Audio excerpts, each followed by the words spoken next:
Yo, what's up guys? Luke Callahan, the Disc Golf Kid here. I know it has been quite a while since I posted a video, so here to make it up to you guys. I am at Buckhorn Disc Golf Course at Harris Lake practicing for 8-tier tournament I have 2 weekends, like a week and a half from now.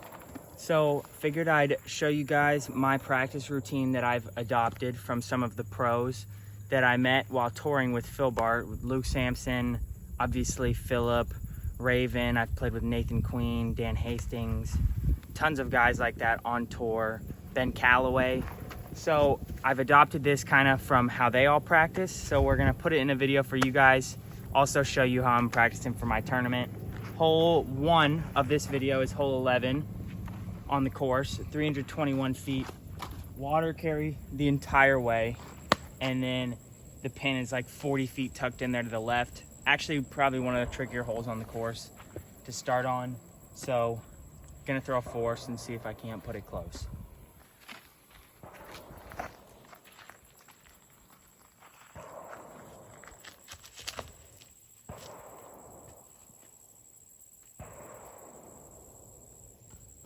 Oh, I hit a late one, so I'm gonna throw one more. This one, I wanted to show you guys like a bunch of different lines you can take each hole. This one, there's not really any other lines except throw it over the water and let it fade back in towards the basket. So I'm just gonna try and replicate that, except throw it maybe a little farther.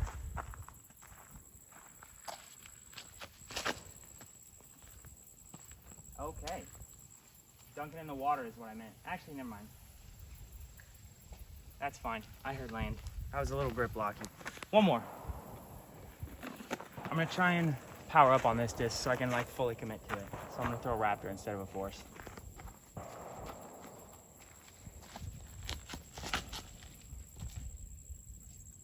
That one should be good. I like that one a lot. So we'll go see where those went. All right, so this is where my last shot landed, my Raptor. Now, a lot of people are probably gonna pick this up in a practice round because it's not a great shot. Whereas I'm looking at it, I threw a great line. I loved it out of my hand, but I'm about 38 feet long. Now on the tee, I said that I probably was gonna have to power up on the Raptor. So now I know for the round, I can throw the Raptor and just smooth it. I don't have to power it up at all, actually. This is probably the disc for that hole. Now we have another one, my second shot.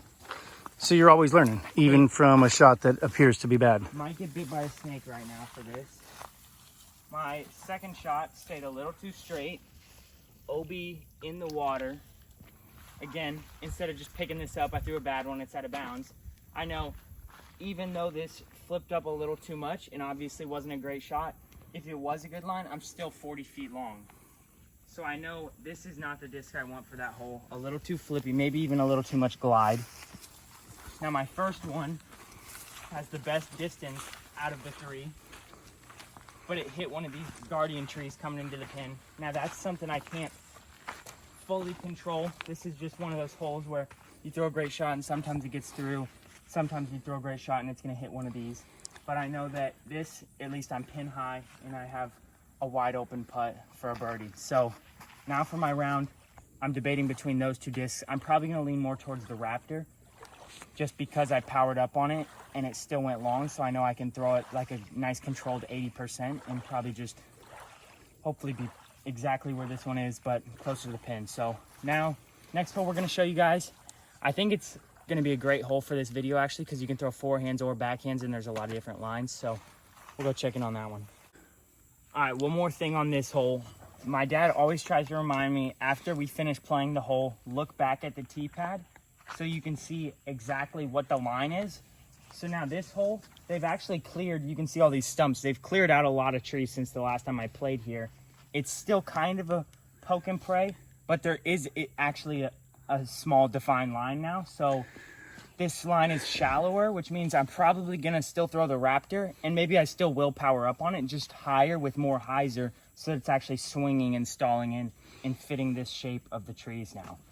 So make sure to do that when you're practicing. Just when you get to the basket, look back at the tee pad, see if you notice anything you didn't catch the first time, and we'll do the exact same thing next hole. Alrighty, so another thing is when you're throwing each hole, the last hole was kind of weird because there's only really one play. You have to throw over the water. This hole, you can see there's a lot of different things you can do actually. For most people that have a sidearm that can go over 300 feet, we're throwing an overstable driver straight down this fairway and just letting it crash in towards the pin. For a lot of people that don't have a sidearm, you can throw a backhand turnover. If you like thumbers, you can throw them. I'm bad at them, so I'm probably not going to try one. But I'm going to try and work some backhands and some forehands just because you never know what you're going to like more. Maybe I step up here and I know I'm throwing a forehand every time. Day of the tournament comes, I'm having the worst forehand day of my life, and I'm way more confident throwing the backhand right down the middle. So that's basically the main point of throwing multiple shots per hole, is just to be comfortable with the hole you're playing. One more thing that I forgot to say on the last hole is we do actually have a lot of videos that should be coming soon. We have a lot of stuff that we just haven't had time to edit yet. We've been really busy recently, so we're gonna try and get that out for you guys. But yeah, glad to be back.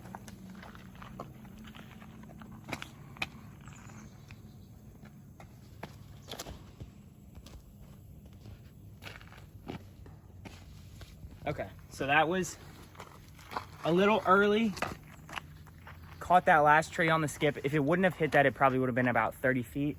That was a force. I kind of tried to power down a little bit and smooth it. So now I'm going to power up to a raptor and see if I can just throw it really hard to make sure to commit right down the gap.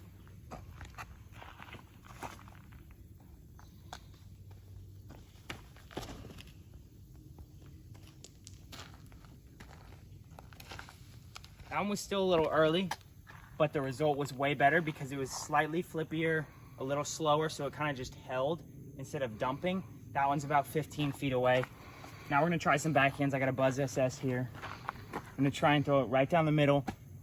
You can throw it flat if you have a flippy enough disc. This one probably won't turn the whole way, so I'm gonna put it on just a touch of Anheuser and see if it'll just hold the whole way for me.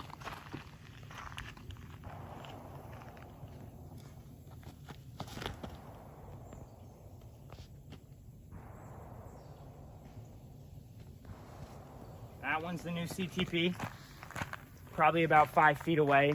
So as you can see, forehand and the backhand both work the exact same.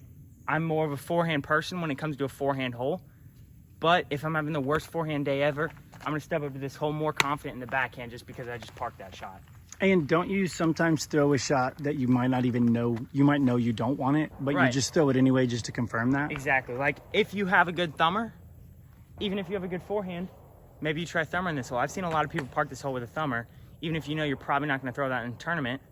Like I've been saying, if you have the worst forehand day of your life and you're just confident you can hit the gap with the thumber, why not? So I'll probably throw one more forehand too that I probably wouldn't throw around just to see how it works out.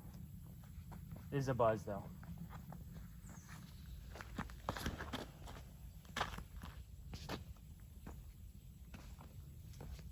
It's another one inside the circle. All right, so the last one I'm gonna try is an Undertaker on a forehand. This one's a little flippier, which doesn't exactly set up for this shot perfectly, but if I can flip it up just perfect, it'll flip up, not quite to flat, but to hyzer and just keep pushing in there and gliding to make sure I can get all the way to the pin.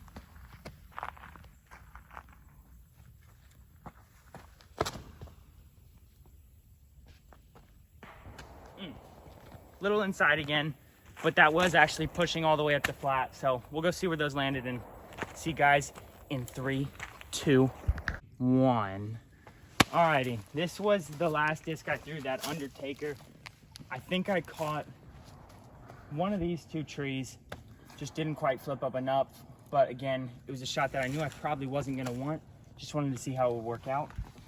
So this blue one is my actual first shot. Just barely caught this tree, a little too overstable or a little too early, whatever you want to call it. This one, I actually, even though this was a bad shot, I'm still debating throwing this disc in the round. It's one of those comfort things.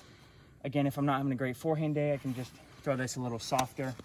But I do actually really like all three of these options up here. So this was the second backhand I threw the Buzz. If I had to guess, this is just outside circle 1. I feel like I'm probably gonna make this a good percentage of the time, so that's a good shot to have. And then these two are really close.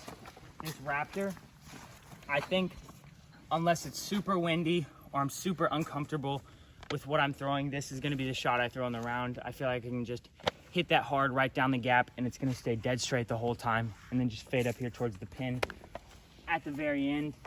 And if I am to go backhand, it's probably gonna be this guy, just because this Buzz SS will hold that Anheuser the whole time. So now we finished playing the hole.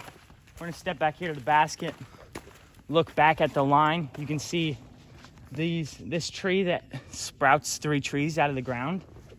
That one is actually kind of right in the middle of the fairway, which is annoying. I wish that tree wasn't there, so we had a big gap to throw down.